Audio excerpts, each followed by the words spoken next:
I'm Greg Smith, and over the next year I'll be your guide around the world and back and forth through the ages as we discover the Catholic story and how the Church has preserved the faith once and for all given to the saints.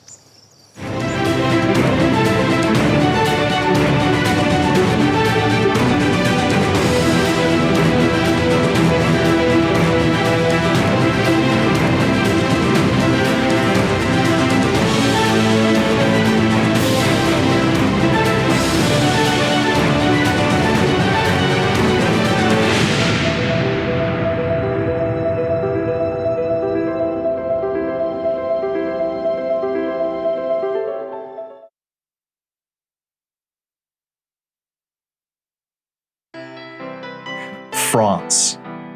Just the very word is evocative. It conjures up images and it sparks our imagination. History, art, romance, politics, science, war, music, fashion, technology. And did I mention the food and wine? We Americans, along with the English, have deeply mixed emotions about this place. Its landmarks and its landscape and its lifestyle enchant us, but its politics and culture and ways of war baffle us and sometimes maybe even irritate or infuriate us. For most of us, France seems beautiful and brilliant, seductive and dangerous, something we want to love but maybe don't completely trust. But while all of that is true for us as Americans, as Catholics, this land of green fields and red wine, of white mountains and blue coasts, can be even more of a riddle. France's Catholic heritage is so deep and wide that it was once called the Queen of the Church. But for most of my life, American Christians have looked down on France as a place of empty cathedrals that lost its religion a long time ago. But as time has gone on and I look at the America around me, I wonder if the French weren't just a little bit ahead of us on the secularization curve. And then I wonder, should we learn anything from the story of Catholicism in France? Well, before we can get to those kinds of deep thoughts, we first have to hear the story of Catholic France. And that's what this episode is all about. You know, One Whirling Adventure has 3 types of episodes: stories behind the saints, uniquely Catholic objects, and virtual pilgrimages. And for our first virtual pilgrimage this season, we're going to France tonight to see and hear something of its Catholic heritage and story. But before we take off on our journey, just a word about what to expect. Now, all of you watching this are a pretty diverse lot.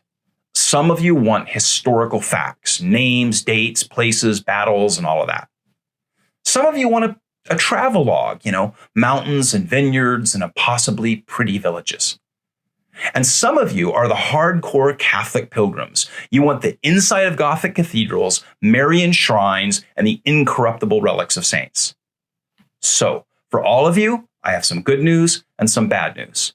First, the good news. This episode will have some of what all of you came for. Now, the bad news. It won't be all of what all of you came for. In other words, it's going to be a bit of a history lesson, a bit of a travelogue, and a bit of a march from Catholic shrine to Catholic shrine. Everyone will be just a little bit happy and maybe just a little bit unhappy, just like most of the real trips I've been on with people. You see, in my travels, I've come to firmly believe that you can't appreciate, much less understand a place, unless you take in the totality of it, the context, the feel. When I lead a group tour, we can't just have forced marches, from cathedral to basilica to museum to shrine. I mean, unless you have a lot of background in all that, after a while, they all start to look alike. You end up going home having seen a lot of flying buttresses and paintings and saints' tombs and never really grasped what the place was all about. So tonight, open a bottle of wine or settle in with a crepe and a coffee and come with me to France Catholique, Catholic France.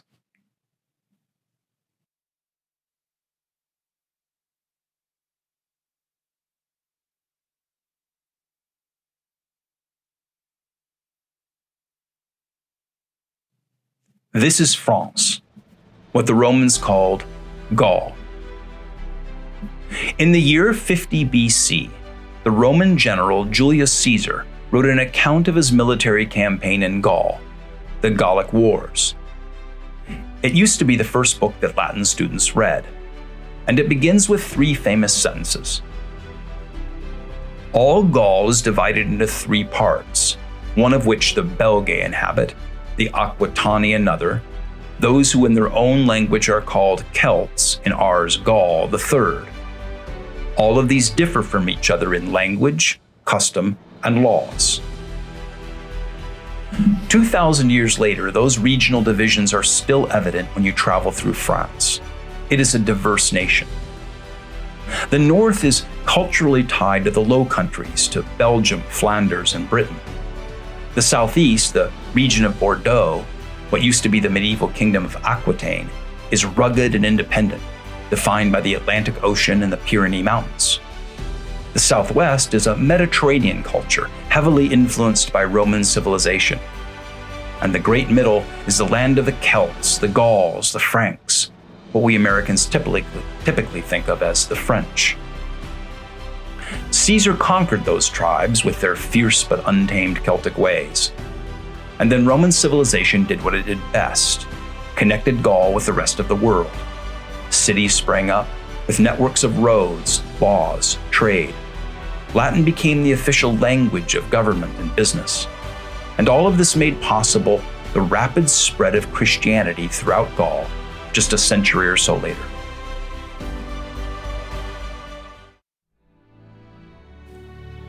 The French Alps boast Europe's tallest mountain, Mont Blanc, the landmark where the borders of France, Italy, and Switzerland meet. The Alps have defined the shape of European history for 3,000 years, a barrier that separated peoples, defined cultural boundaries, and delayed armies. The North African general Hannibal managed to get a handful of elephants through the Alps to invade Italy and attack the Romans 200 years before Christ. In recent centuries, the Alps have become home to poor farmers, stages of the Tour de France, and rich skiers in posh resorts like Chamonix.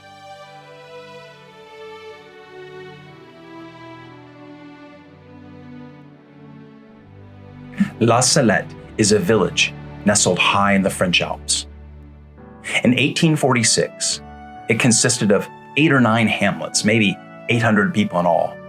Just poor farmers eking out a living in the steep valleys. But on the evening of Saturday, September 19, 1846, a young boy and a young girl, Maximine Girard and Mélanie Calvat, returned from a mountain pasture where they had been minding their family's cows. They saw a beautiful woman dressed in royal clothing with a kind of high crown, wearing a crucifix. The lady was sitting in the grass, her head in her hands, weeping. She kept weeping while she spoke to the 2 children, first in French and then in their local dialect. And after sharing her message with them, she walked up the slope and vanished. Her message was simple. The lady invited people to respect the Sabbath again and to respect the name of God again. And she wept when she foretold of a time of trouble and testing that would come upon a world that had turned away from Christ. She said that the potatoes would rot and there would be a great famine. Now, this was in September of 1846. In the winter of 1846 and 47, the potato blight struck Ireland, Scotland, France, and the Low Countries. Famine caused social upheaval, riots, revolutions. At first, of course, everyone was skeptical of the children's story. But after 5 years of investigation, in 1851, the church approved the apparition for veneration, and Our Lady of La Salette became a beloved manifestation of Christ's call to all of us for the conversion of our hearts and lives, and the compassionate intercession of his mother. La Salette is an invitation for us to be reconciled with God.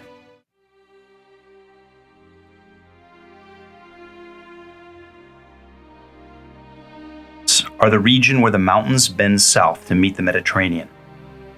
The peaks are lower, but just as steep.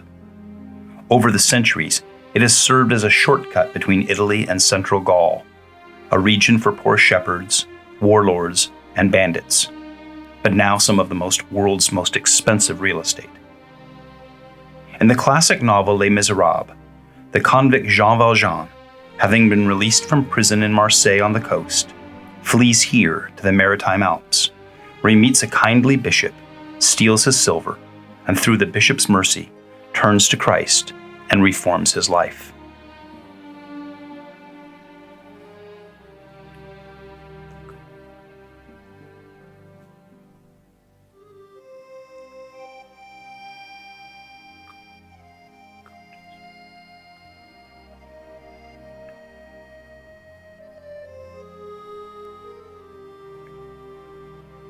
The Côte d'Azur, or Blue Coast in French, is now known as the French Riviera.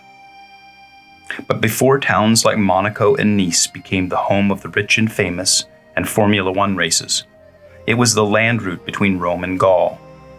Armies, messengers, and trade moved along the road that hugged the coast. In ancient times, Roman legions could march from Rome to southern France in only 2 to 3 weeks using this route. Catherine of Siena would have walked this way when she confronted the Pope in his palace in Provence, which we'll hear about shortly.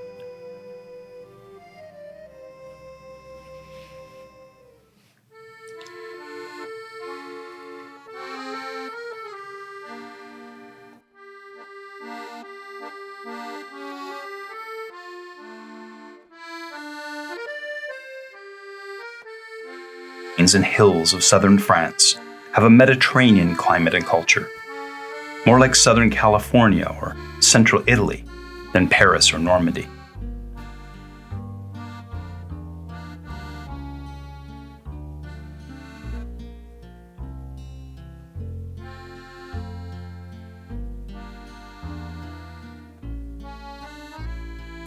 Olive trees, onions, and strawberries grow alongside vineyards.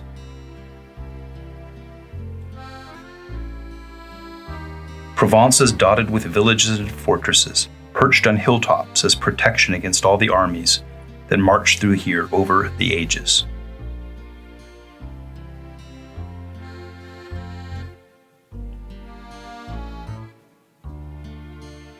And beautiful purple fields of lavender. Yes, this is where most of the world's lavender comes from.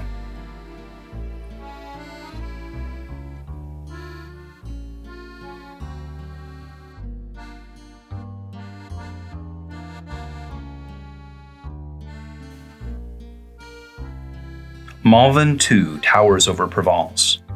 In the Middle Ages, the Tuscan poet Petrarch climbed it, and so does a famous stage of the Tour de France.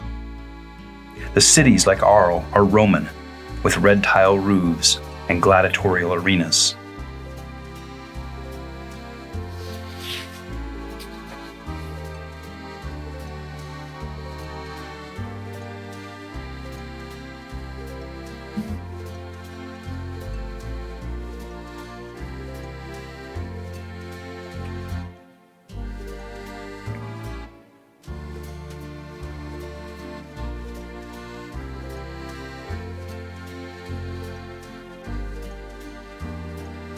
In the middle of the plain in Provence is the medieval city of Avignon, and in the middle of Avignon is the Grand Palace of the Popes.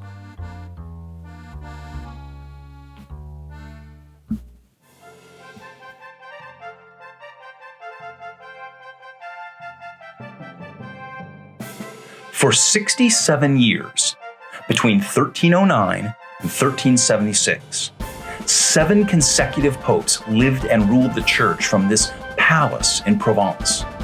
It was known as the Avignon Papacy, jokingly referred to at the time as the Babylonian captivity. Now, you might be asking yourself, why did the popes have a palace in France? I mean, isn't the pope, by definition, the Bishop of Rome? So what were they doing with a palace in Provence? And those would be the right questions to ask. So let me try to answer them. By the year 1300, conditions in Rome had gotten pretty bad. You had all the problems of a decaying urban space, periodic outbreaks of disease, crumbling old Roman ruins, depopulation. And at the time, the city was effectively ruled by several Roman noble families, the Colonna, the Orsini, etc., who behaved not unlike organized crime families. I mean, they were constantly warring with each other for control of the city with armed forces that bullied the papacy. And it was a terribly insecure place for the popes at the time. But it managed to get worse because the most powerful monarch in Western Europe at the time was the King of France in Paris. Now, the Pope at the time, Boniface VIII, tried to rein in Philip IV, the current King of France. Boniface reminded Philip that, under the traditions of the Middle Ages, the king owed loyalty to the Pope, not the other way around. The King of France, on the other hand, didn't like the Pope telling him what he had to do. And so he let his nobles and knights know how displeased he was. Wink, wink. So a few supporters of the King of France broke into the Pope's residence in Rome and beat the Pope so severely that he died of his injuries. The upshot was that the church hierarchy decided that the papacy needed a new location where the popes could keep arm's distance from both the Roman noble families and the King of France. So they settled in Provence, which, as we've seen, is about halfway between Rome and Paris on both the land and sea routes. At that time, it was known as the Kingdom of Arles, part of the Holy Roman Empire. And so, technically, it was not under the jurisdiction or the direct control of either the Roman families or the King of the Franks in Paris. And they built this elaborate palace, the Palace of the Popes in Avignon. Now, why such an elaborate palace for the successor of Peter? You know, one of the temptations for the papacy in every century is to become secularized, to sort of mimic the style and manners and values of the powers of the government and the world around it. And this was the High Middle Ages. So to compete with the secular princes of the day, the princes of the church adopted their dress and habits and manners. And the papacy then was here in Avignon in 1346, when the Great Plague, the Black Death, swept through Europe, killing up to half the population. Well, this whole nonsense, the successors of Peter sort of glamming it up in a palace in Provence, went on for 67 years. Many of the faithful were scandalized, outraged around the Catholic world. What was Peter doing in Provence? And one small woman, a lay Dominican from the Tuscan city of Siena, walked that road that we saw past the Maritime Alps, along the Côte d'Azur to Avignon, where she confronted the Pope in his palace. She shamed the Bishop of Rome to his face and told him to return to Rome. Her name was Catherine of Siena. And partly for her efforts to get the popes back where they belonged, she is the patron saint of Italy and of Europe. But that's another story for another episode.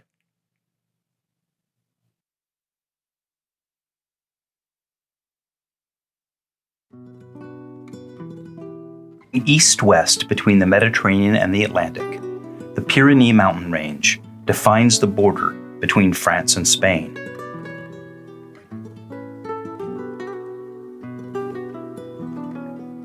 Steep and rugged, the Pyrenees have a drier climate than the Alps. Throughout history, they have always been a buffer region, a no man's land, full of pockets of people with their own identities and dialects, like the Basque peoples and the micronation of Andorra.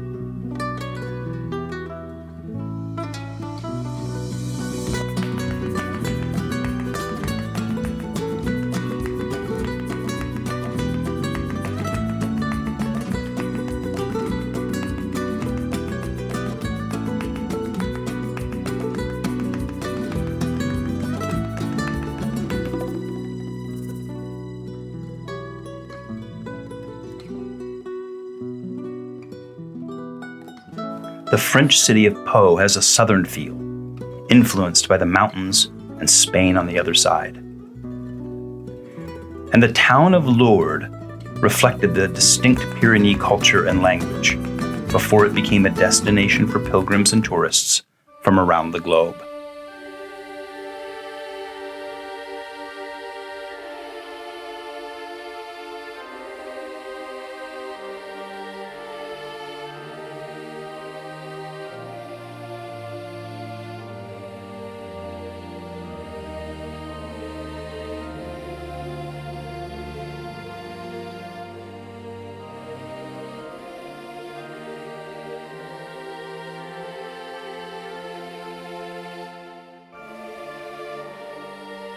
At the base of the Pyrenees is this magnificent basilica.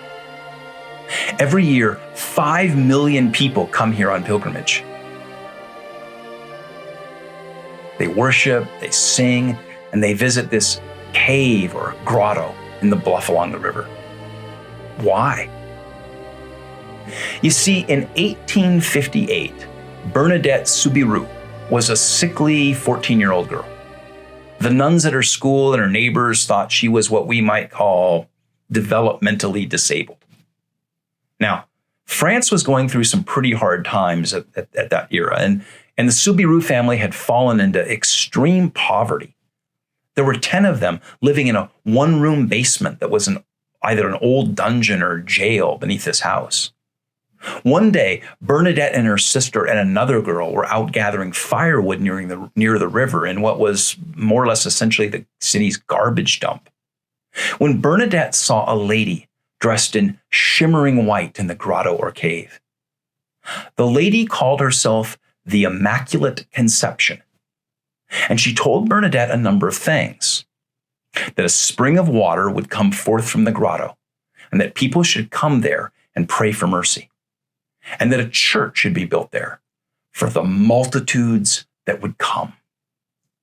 Now, the church hierarchy thought she was lying or mentally ill, and she was subjected to endless interrogations and investigations and ridicule. Hollywood made a wonderful movie about her story called The Song of Bernadette, the kind of movie Hollywood wouldn't make anymore. You can find it on Netflix, and here's the trailer.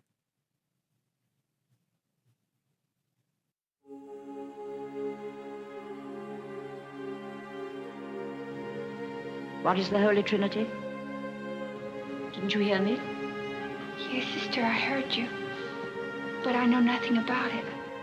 You puzzle me, my child. Are you pert, indifferent, or only stupid? I'm stupid, sister. I have a poor head for study. What is it, Mary? I just wanted to say that my sister Bernadette was sick the day the class learned about the Holy Trinity. She misses school a lot. She's always ailing. You stay there till we get back. What were you doing over there, kneeling in the rocks? Didn't you see anyone? Who? A lady. And she was all in white. A lady? And she wore a blue girdle. What she said, I didn't understand. She said, I am the Immaculate Conception. Your parents believe this story of yours? No, monsieur. I don't think they do. And yet you expect me to believe when your own parents don't? If your lady were real, wouldn't other people see her too? I don't see why they can. They're arresting Bernadette! You'll admit you are very ignorant, the worst pupil in the whole school. That is true, monsieur. Then promise me that you will not go to the grotto again. That I cannot promise, monsieur. I have tried to believe you. Only God knows how hard I've tried. I cannot believe it.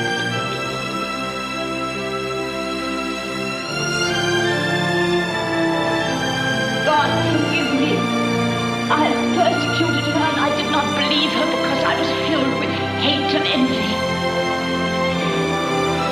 God, help me to serve this chosen soul for the rest of my days. God, help me. God, help me.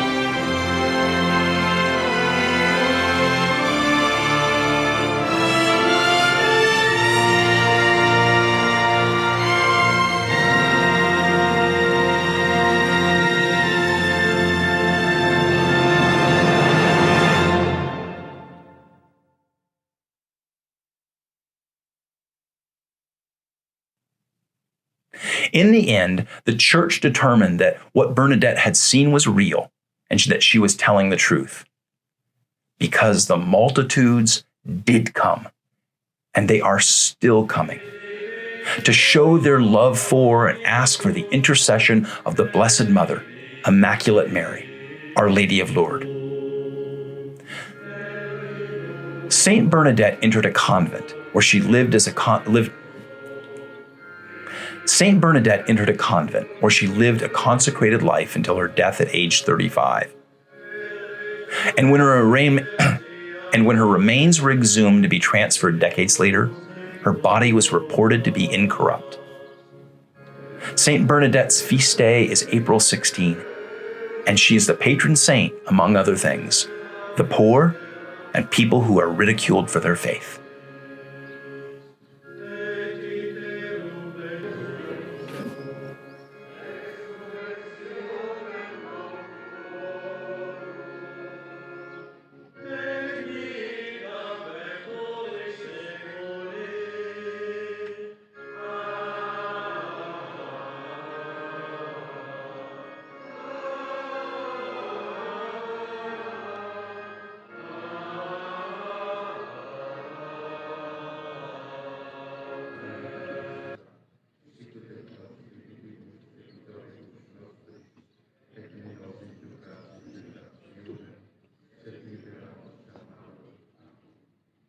Ave Maria, gratia plena, Dominus tecum, benedicta tu in mulieribus, et benedictus fructus ventris tui, Iesus.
Just on the French side of the Pyrenees is the small town of Saint-Jean-Pied-de-Port. But thousands of pilgrims come here every year because it is the traditional northern starting point of the Camino de Santiago, the Way of St. James.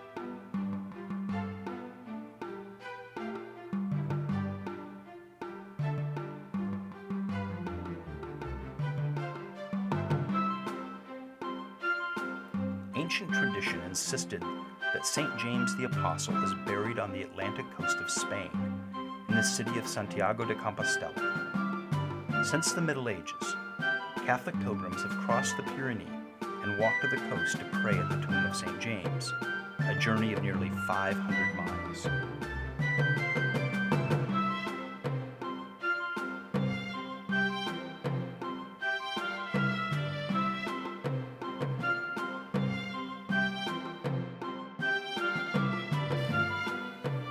the Camino forces pilgrims to slow down their lives and to listen to God's will. The Pilgrim Way moves through beautiful countryside and medieval villages. Along the way are shrines and opportunities for prayer, and the way is marked by the symbol of the scallop shell, representing the destination on the Atlantic coast.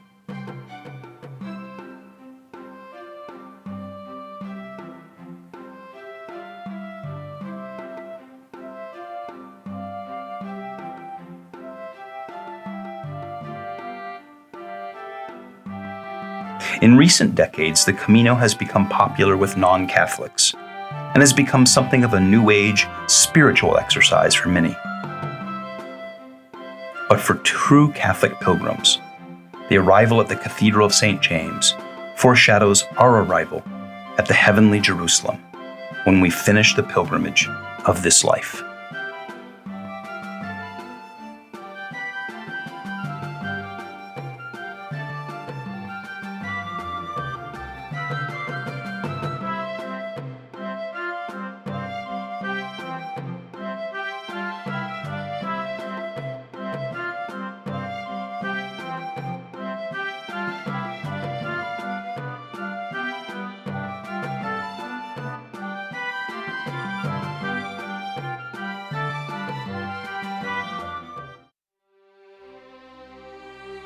Julius Caesar called the Bordeaux region the land of the Aquitani tribe, and in the Middle Ages it was the kingdom of Aquitaine. To this day, the Bordeaux region is distinct, a coastal plain defined by its relationship with the Atlantic Ocean, far from trade and military routes that traverse the rest of France throughout the ages.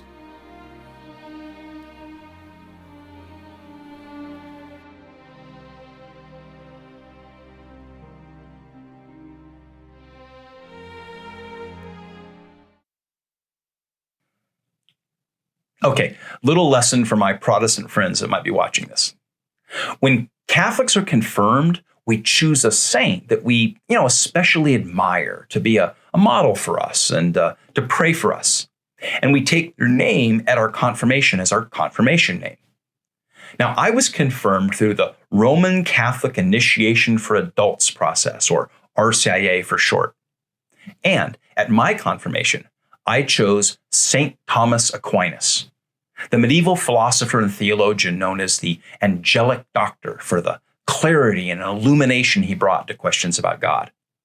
Now, some of you might know that St. Thomas Aquinas was actually Italian. He was a son of a noble family from Aquino. Some of you might know that he infuriated his father by running away to become a poor Dominican friar. Some of you might know that he was a big man, and that his classmates at the University of Paris called him the dumb ox because he didn't voice his opinions as quickly as they did. And some of you might know that he did most of his writings at the University of Paris, and that he actually died in Italy attending a church council as a representative of the Pope. What I'll bet none of you knew was that he is buried here in what was a Dominican convent in Toulouse in the south of France. You see, 100 years after St. Thomas died, the popes were living in that palace in Avignon that we saw earlier in this episode. Now, the Pope at the time ordered Aquinas' remains to be brought to the Church of the Jacobins, which was the headquarters of the Dominican order at the time, here in Toulouse, and also under the control of the Kingdom of Arles and the Holy Roman Emperor. 4 centuries later, during the French Revolution, the Dominican order was banned by the government, and this church was deconsecrated. So it's now a museum, but Aquinas' remains are still here. Which means that the next time that I'm in the south of France, I'm going to Toulouse to pray at the relics of my confirmation saint.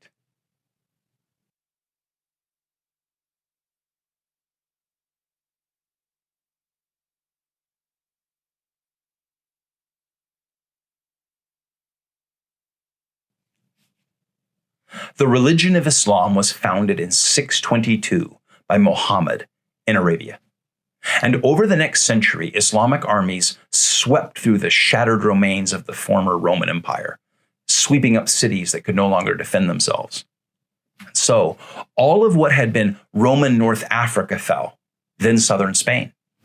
The Islamic regime at the time, the Umayyad Caliphate, marched up through the Spanish peninsula, establishing control city by city. Looking at a map, Islam was poised to conquer Christian Europe in a pincer movement. In the east, only Constantinople, which we visited in our episode on the Hagia Sophia, stood as a barrier between the Caliphate and Europe. And in the west, the Pyrenees Mountains were the only barrier to Islamic forces to keep them from sort of sweeping across the green fields of France.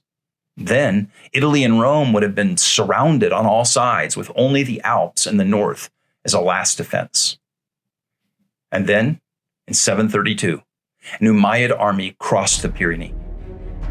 They moved just unopposed through the plains of Bordeaux, and they got within 150 miles of Paris.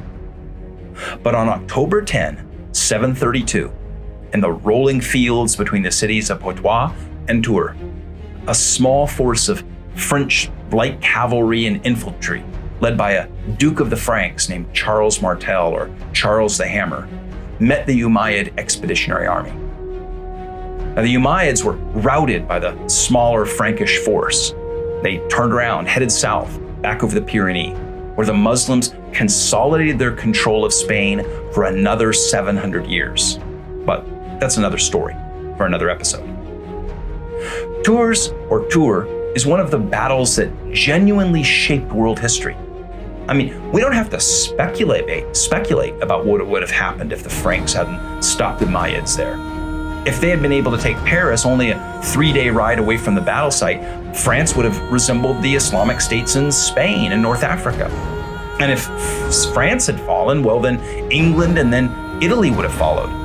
And all that we know of the Catholic West would have failed to develop.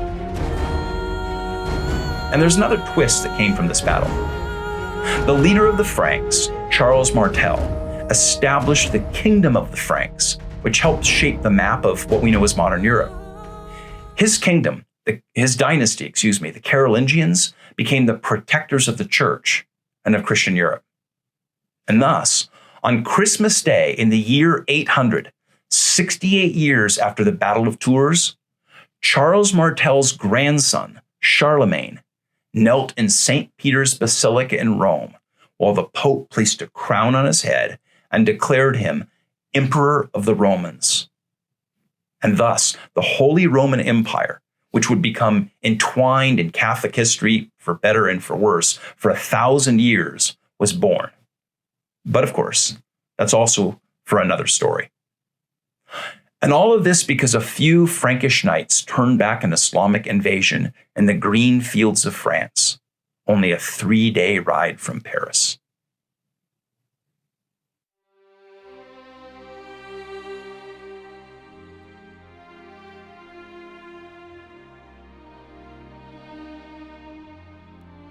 In episode 3, the story of Saints Cornelius and Cyprian, we looked at how and why Christians were persecuted in the Roman Empire.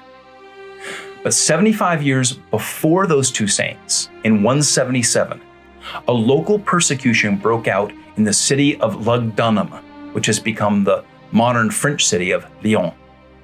Now, Lugdunum was an important Roman city on the River Rhone, the major north-south artery for trade through Roman Gaul. And there had been a Christian community there since, well, early in the 2nd century, only a generation or two after the time of the apostles. Now, the details of this outbreak of persecution in 177 were recorded by the ancient writers, and so we know quite a bit about what happened there at that time. So at first, Christians were forbidden from appearing in public places. They couldn't go to the marketplace, to the forum, to the baths. If they did, they were mocked, they were beaten, they were robbed by the mob. Christian homes were vandalized.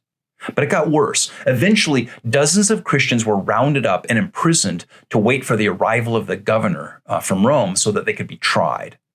Saint Irenaeus, who one of the great fathers of the early church, was from Lugdunum, was sent to the Pope in Rome bearing a letter from the imprisoned Christians, asking for prayers and support.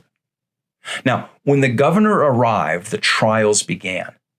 The Christians were subjected to public interrogation, horrible torture in front of the crowds. The abuse, in fact, was so egregious that even nobles of the city petitioned the governor to stop because it was just so obscene. And the elderly bishop of Lugdunum was beaten and scourged and died from his wounds in the dungeon. Now, Blandina was a young slave woman who had converted to Christianity. And the other Christians were afraid that she was so frail that she wouldn't be able to withstand the trials. The torturers are said to have exhausted themselves abusing her and told the governor they were running out of ideas for how to torture her further, but she refused to recant. She answered every question with, "I am a Christian, and we commit no wickedness."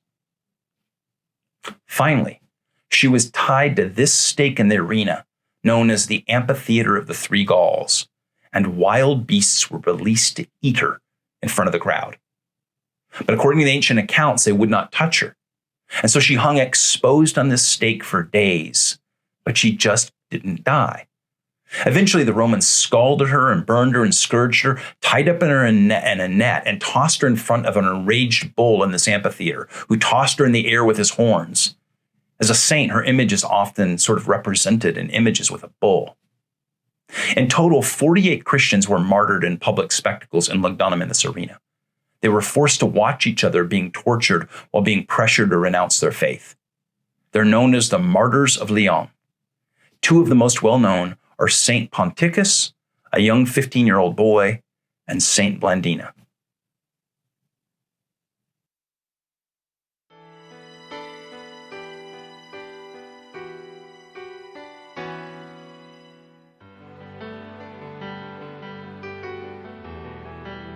If you are ever in eastern France, near the Alps, stop in Annecy. It's one of the most beautiful cities in Europe, and it's well worth the visit as a tourist. But it's also a worthwhile stop for any Catholic pilgrim. You see, in 1517, Martin Luther launched the Protestant Reformation in Germany, and it spread like wildfire, and it reached Switzerland and the city of Geneva. And then, in 1541, John Calvin came to Geneva to reform the city, to make it a model of Protestant theology and ideals. So, to put it mildly, Calvin's Geneva was not a welcoming place to Catholics. In fact, it was downright dangerous for them to go there.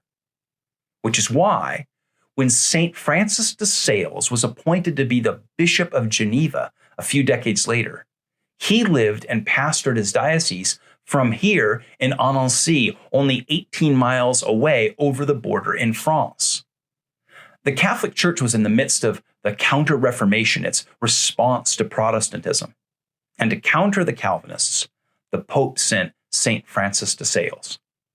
Now, he had been the Bishop of Lyon, where we just visited the Amphitheater of the Three Gauls. The Catholics of Lyon protested his reassignment, and they wanted their pastor to stay with them. In fact, the relic of his heart that was removed, is still kept as a relic in Lyon, and you can visit it when you stop to see the shrine of Saint Blandina that we just visited. Now, full disclosure, I have something of a distant relationship with John Calvin. My family has a long relationship with Calvin College in Grand Rapids, Michigan. At one point, I served on the board of church trustees for Calvin College. I got my Master of Divinity degree from Calvin Theological Seminary, and I spent 10 years as an ordained minister in a Calvinist denomination. And in my office, I have this cool John Calvin bobblehead. So I had something of a story arc in my life to kind of get to the point where I'd be sharing this story with you in one rolling adventure. But St. Francis de Sales was everything that John Calvin was not. I mean, de Sales is often called the gentleman's saint because of his patience and gentleness. He was not a systematic theologian like Calvin, but he was a pastor and a brilliant writer as well. He wrote tracts and articles and pamphlets to persuade people to turn to Christ and about the worth of the Catholic Church and Catholic faith. In fact, today he's the patron saint of writers and journalists. One thing he wrote was an absolutely amazing book about how to grow in your relationship with Jesus Christ, called An Introduction to the Devout Life. He addresses it to a young Catholic woman, giving her wise and warm spiritual direction and pastoral counsel. but his advice is insightful and useful to any of us. Francis de Sales and a religious sister named Saint Chantal founded an order of nuns in Annecy. Now, if you are ever in France, Annecy is worth your time as a tourist and pilgrim because the tombs of both St. Francis de Sales and Saint Chantal are here in the Basilica of the Visitation and well worth a visit. St. Francis de Sales and Saint Chantal, pray for us.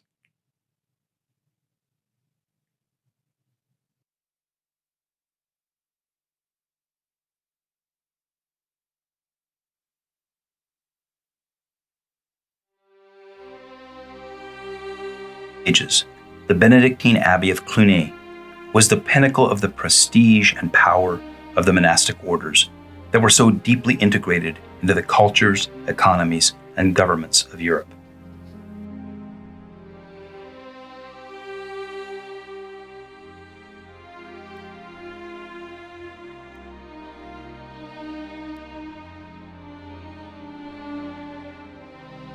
The monks of Cluny owned vast tracts of land and held enormous influence, especially with the Frankish kingdoms. And the abbey grew into an architectural marvel. It was the largest church in Western Europe before the building of the new St. Peter's Basilica during the Renaissance. But the power and prestige proved too much for the monks of Cluny, who developed a reputation for luxurious lifestyles and political machinations. Disgust and distrust of Cluny caused the reform of the monastery system and the birth of new religious orders that sought a more authentic consecrated life. The reputation of Cluny became so bad that, during the French Revolution, the massive complex was destroyed. Only a few reconstructed buildings remain, no more than 10% of the footprint of the great house at its peak.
Burgundy is the Frankish region northeast of Paris, near the German border. Its rich agricultural land and proximity to centers of power and trade routes have always made it a rich and desirable place.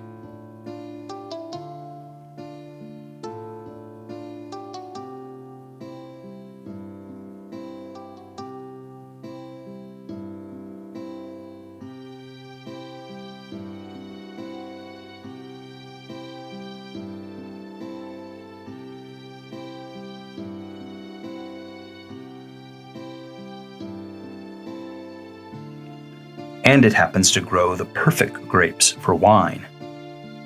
Napa Valley in California and the other great wine regions of the world resemble Burgundy in soil, topography, and climate. Its capital is Dijon, a wealthy city from ancient times that is known to most Americans for its mustard.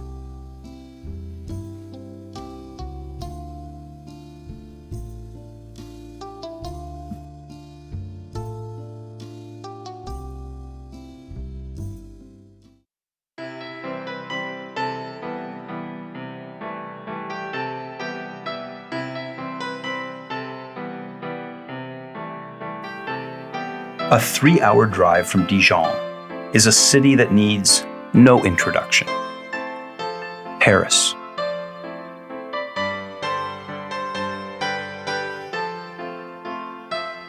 There isn't enough time to describe the history and culture of this city, one of the world's great centers of heritage and culture and civilization. During the Roman Empire, it was known as Lutetia, and through much of the Middle Ages, it was called the Île-de-France, the island of the Franks, which is still the name of its administrative region in France today. When Caesar wrote his Gallic Wars, it was home to the Parisii tribe of Celtic Gauls. In this geographically and culturally diverse nation, it is the Gallic Paris that most Americans have in mind when they think of France. It has been the site of some of history's greatest achievements in every field of human endeavor, and the scene of some of its worst crimes. Since the Roman legions used it as a hub on their network of roads, it has been a cultural melting pot. It can be sublimely beautiful, the city of light, and maddeningly ugly, often at the same time.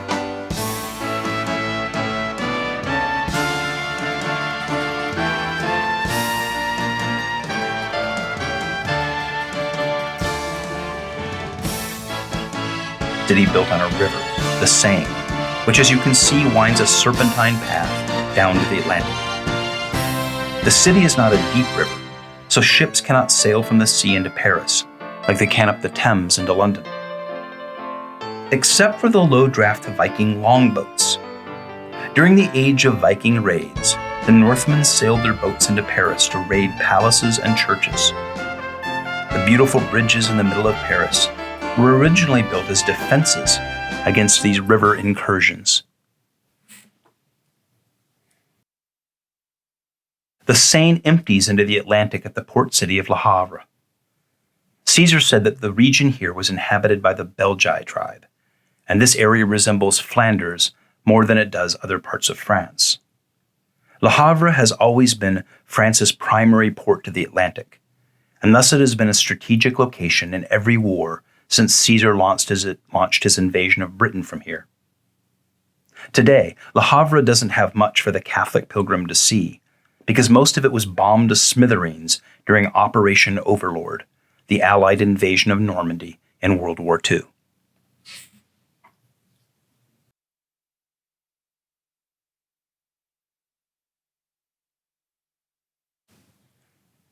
Normandy is named for the Northmen, the Viking tribes that seized this land and used it as a base of operations to raid Britain, the coast, and inland up the Seine. From here, William the Conqueror invaded Britain in 1066 to seize the English crown.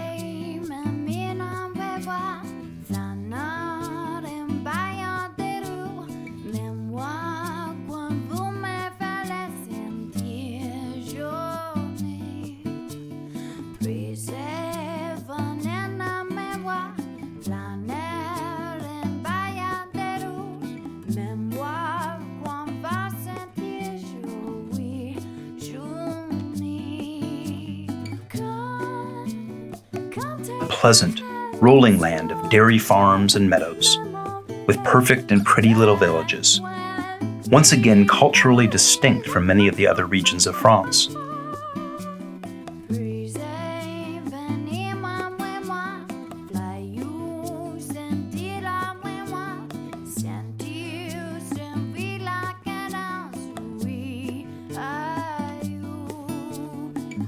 But its strategic location has doomed it to periodically becoming a battleground in some of history's greatest conflicts.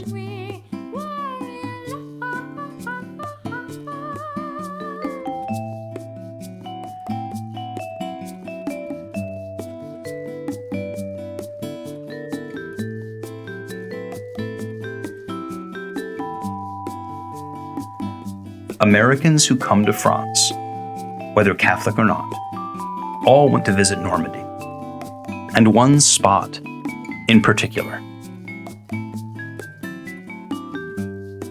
Omaha Beach.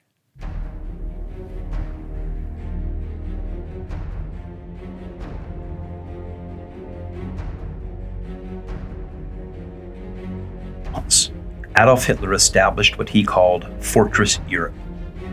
And along the Norman coast, he built the Atlantic Wall, a series of fortifications and prepositioned forces to defend against the inevitable Allied invasion.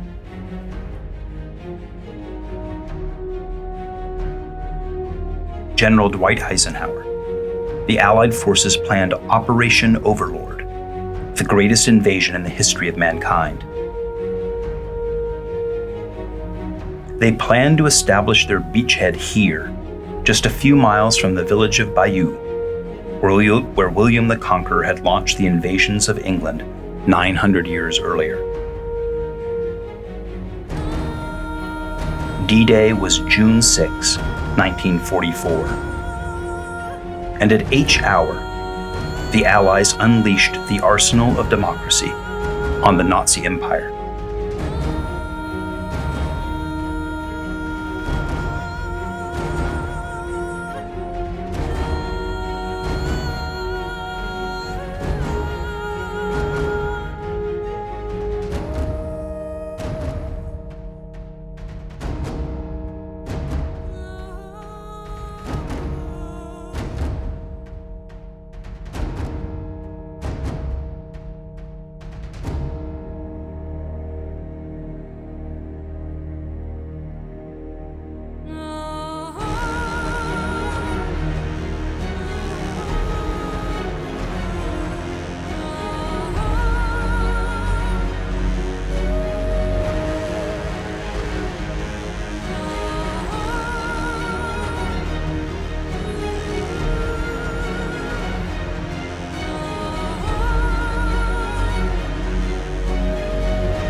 It is sobering to read the tombstones here at the American Cemetery on the bluff over Omaha Beach, perpetually maintained in immaculate condition by the people of France in gratitude to the people of America for what happened here in the summer of 1944.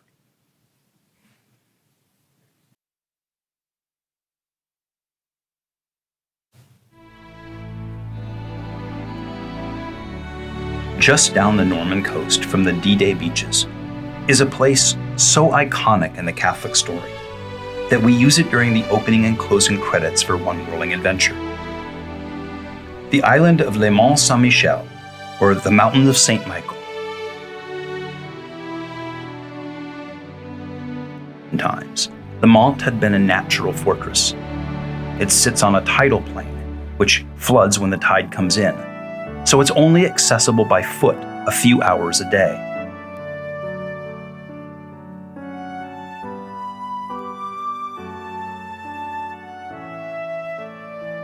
After the fall of the Roman Empire, a community of Christian monks established themselves on the Mont, with the legend that St. Michael had commissioned them to do so.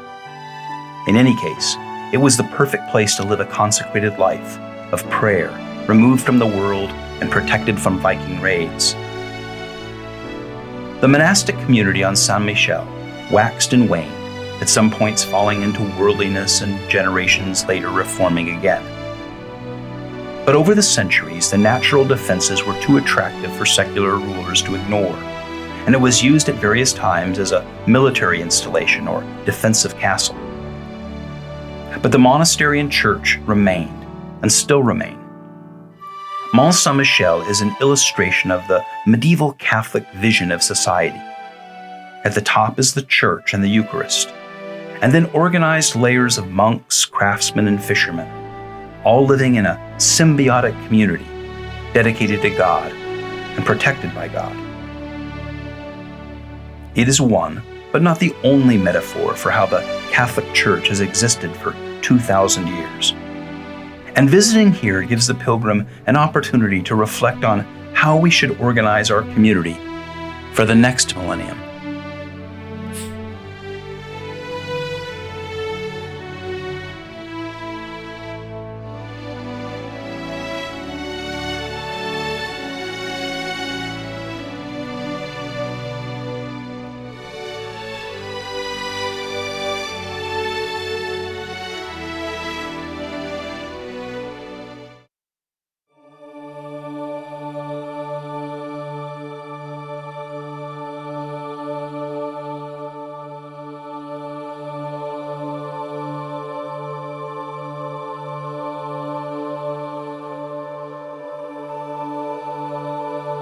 After the story of Joan of Arc, it's easy to think of the Middle Ages as just a time of war and darkness, of dungeons and torture, of narrow, closed minds and crude stone.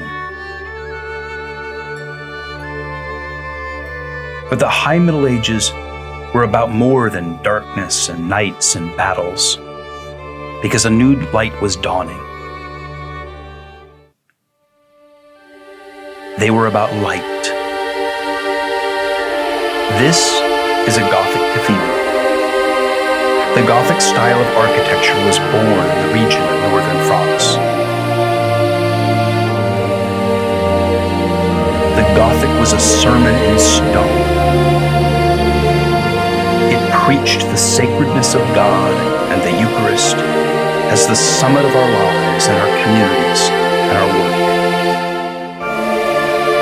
The Gothic cathedrals made us look up toward God to grasp at the truth and goodness and beauty of His kingdom.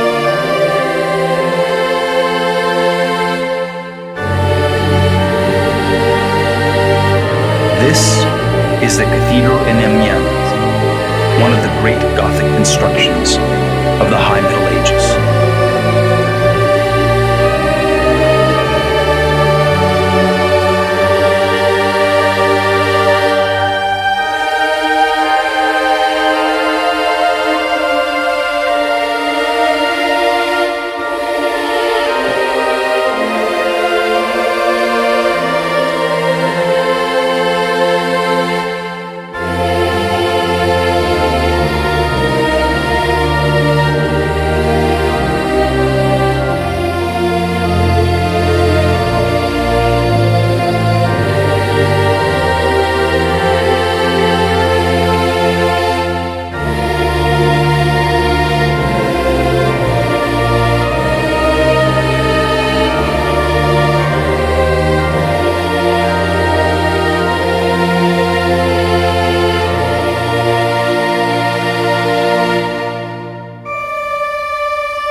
A curious feature of these cathedrals, especially in northern France, are the stone labyrinth patterns in the floors of their naves.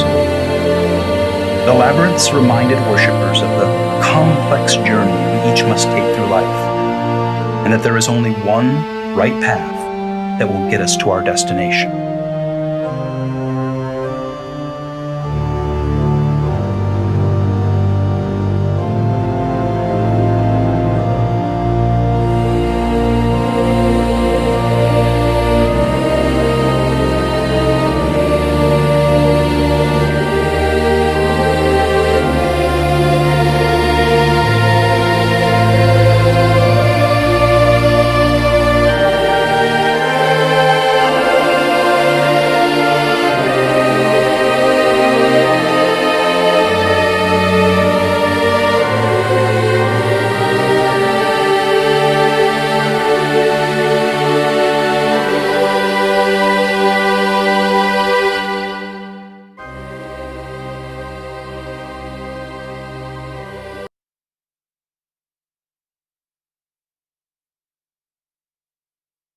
One of the other great examples of Gothic cathedrals in northern France is Chartres.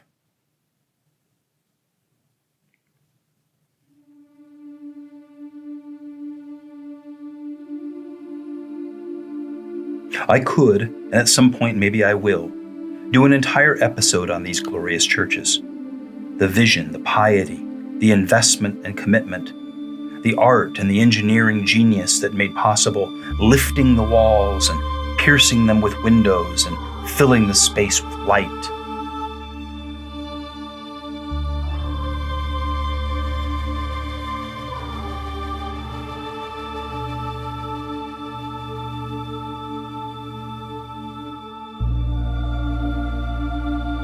It was all done with geometry and engineering and imagination and a deep commitment to building something beautiful for God.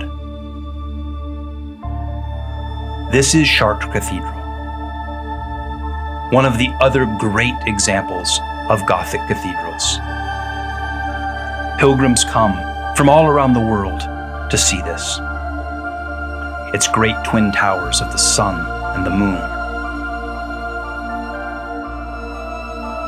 In recent years, Chartres has been restored inside. Centuries of soot from candles had darkened the stone. The restoration has cleaned the soot and restored the stone and the interior to how it would have looked in the high Middle Ages, when people came to Mass, gave glory to God, and received the Eucharist.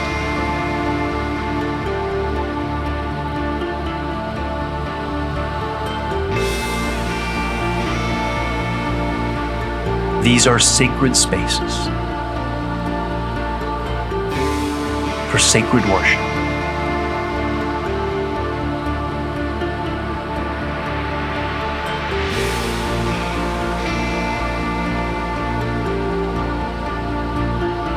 They bring man into the presence of God and open his imagination to the truth and goodness and beauty of the Savior.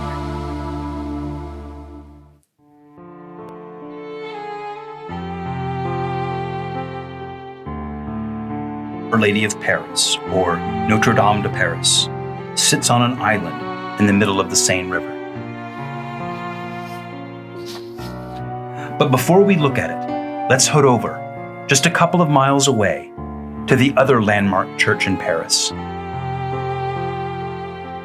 the Basilica de Sacré-Cœur, which means Basilica of the Sacred Heart, on the Hill of Montmartre, the highest point in the city. This is not a medieval building. It was built near the end of the 19th century and dedicated to the Sacred Heart of Jesus. Held a perpetual, uninterrupted adoration of the Holy Eucharist since 1885. For 135 years, through 2 world wars, the Eucharist has been on display in a monstrance above the high altar. But Sacré-Cœur is also a cultural center, a park, and a tourist destination. Next to the Eiffel Tower, it is the second most visited place in Paris.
And now we come to the Cathedral of Our Lady in Paris, Notre Dame. It sits on the Ile de Cité, the island that has been at the heart of the city government since the Middle Ages. Millions come here each year. They take pictures and buy souvenirs. Many, probably most, aren't even Catholic, much less pilgrims. They come because it's famous, because it's striking looking. It's a great place for a photo or to post to social media. But aside from the sublime Gothic architecture, there's another reason to visit Notre Dame. The relics of the Passion.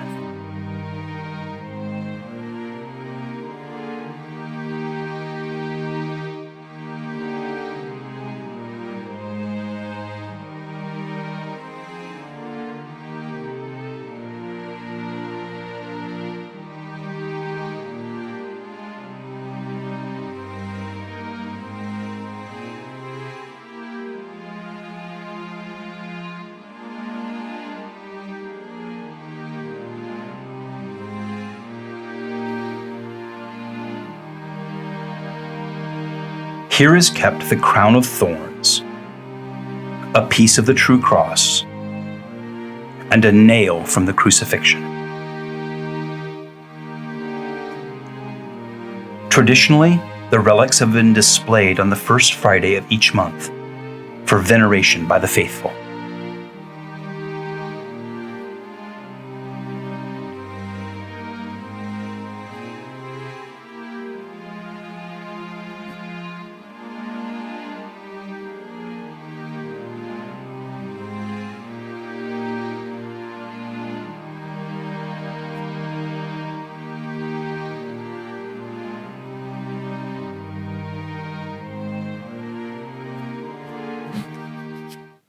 But last year, the unthinkable happened.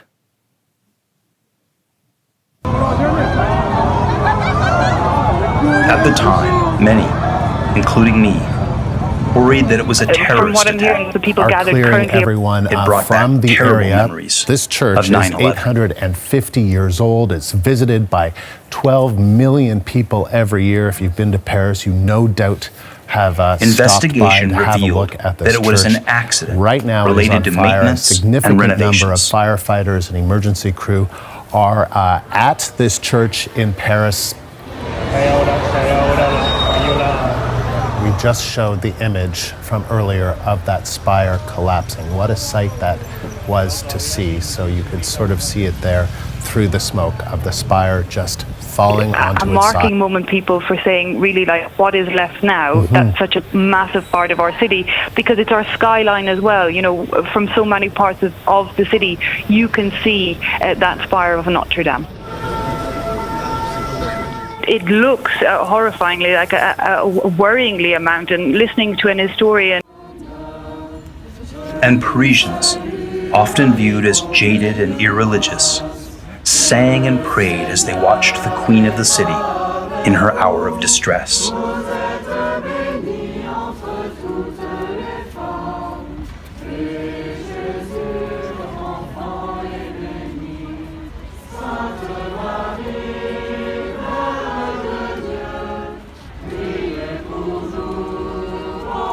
But the brave staff, including a fireman chaplain, heroically removed the relics from the flames. And the medieval stained glass, including the famous rose window, survived.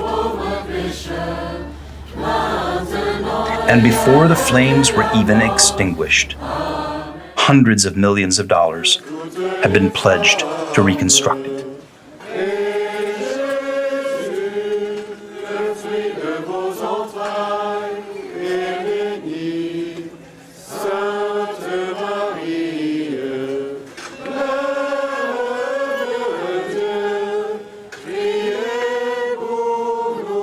Last year, the French government, which technically owns Notre Dame, frightened the faithful by even considering horrible modernist redesigns. But just last week, the French President Macron announced that Notre Dame would be rebuilt exactly as it had been.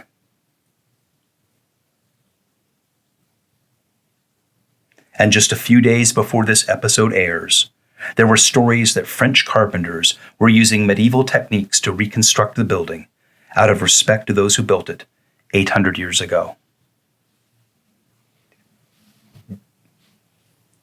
I began tonight by saying that France was big and beautiful and puzzling and, well, let's just say it, seductive. And if you'd like to learn more about France Catholique, we'll be going back to it several more times over the first season of One Whirling Adventure. In fact, some of you realize that there's a major French saint that we didn't meet tonight, Saint Therese of Lisieux, the Little Flower. That's because episode 5, which airs just 48 hours from now, is the story behind Saint Therese. We'll learn how a little girl who just wanted to live for Jesus captured the imagination of a nation that was overwhelmed by industrialization and modernity. And later this season, we'll come back to more thoroughly hear and understand the story behind Saint Joan of Arc, the Maid of Orleans. And if all of this whets your appetite, come with me to discover France Catholique for real. I'm planning on leading a pilgrimage there in the late spring of 2022. So message me if you're interested and stay tuned.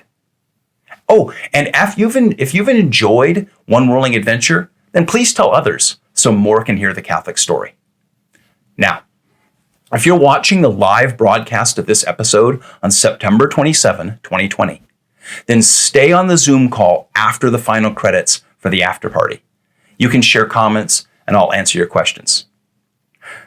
Thank you all for your time, and Dieu t'y bénisse, God bless you, and au revoir.